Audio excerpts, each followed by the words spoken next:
Howdy, Jacob here. Today we're looking at Diamondback Energy, ticker symbol FANG, FANG. It is a $27.3 billion market cap on $32.7 billion enterprise value, so a little bit of net debt. It is in the oil, gas, and consumable fuels industry. It looks like they are an independent oil and natural gas company that focus on acquisitions, development, exploration, and exploitation of unconventional and onshore oil and natural gas reserves in Texas. And crazy enough, it was founded in 2007 and is already worth $27 billion. That is amazing to me. This growth is amazing. $208 million in 2013 to $9.6 billion in 2022.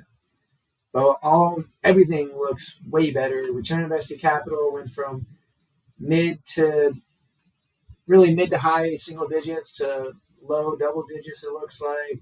Margins, gross margin 51%, and now their operating margin is 68%. So their operating margin is higher than their gross margin. So that's pretty crazy. The only thing is, on a dividend standpoint, they've only paid a dividend since 2018. Again, that's probably due to them focusing on growth like crazy. But they are paying a 5% dividend yield. Let's look at that debt first on the balance sheet. $6.2 billion in long-term debt and only $157 million in cash on hand. Initial glance at the balance sheet, I'm unattracted by the debt on hand and liquidity, but we'll see if the cash flow can make up for it. And okay. So the last 2 years have been great.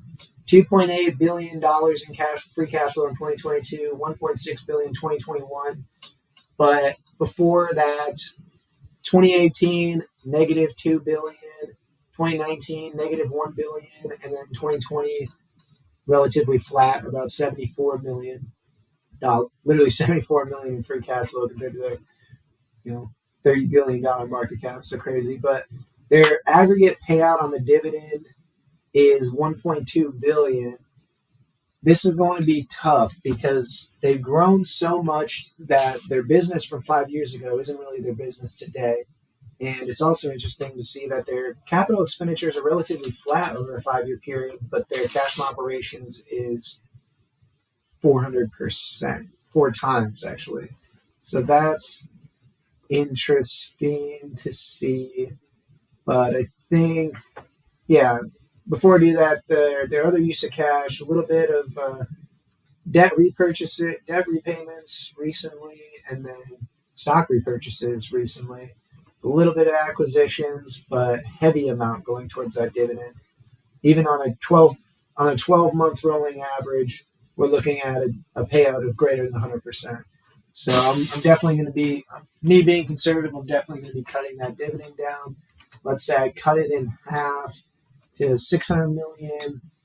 I think that's going to be more reasonable given their balance sheet does not have a whole lot of cash to make up for those things. And so if they did need extra funds, they'd have to issue debt or issue shares, which we don't necessarily want them to do at the rate that they're currently at, since due to a 5-year average basis, they are probably barely positive, probably $500 million on a 5-year average basis, which is just not the best sign of a healthy dividend per se. And so some other assumptions. Let's start with revenue. I mean, they've grown like crazy, but is this sustainable? I just don't see it happening, especially because 2022 to rolling 12, we're actually seeing a decline by quite a bit. And so let's just say that 3% and then maybe 14, since I think that maybe they'll go down for a year or two and then they'll find ways to go back up. They've just shown not a long history, but a good history of very positive growth. And so I feel like it shouldn't be difficult for them to grow a little bit more than inflation. And then on the margin side, margins have been growing. I don't like that free cash flow is lower than earnings, but I'm still going to do a 5-year average roughly. So let's do 25, 15, which is kind of all over the place, but bear with me. And then we get to a stock price that needs to fall quite a bit, 52% for a good 15% return given these assumptions. I think for me, I just don't see, unless you know this business before doing research on it, or if you just want to do research on it because you think it might be a great buy based on your initial assumptions, you definitely just have to look whether this free cash flow in the most recent period is sustainable, or whether they're going to go back to being cash destroying business where on an earnings perspective it looks fantastic, but on a free cash flow basis they actually can't afford it because their capital expenditures are so great due to them just wanting growth, which I've seen a lot on electric utility companies.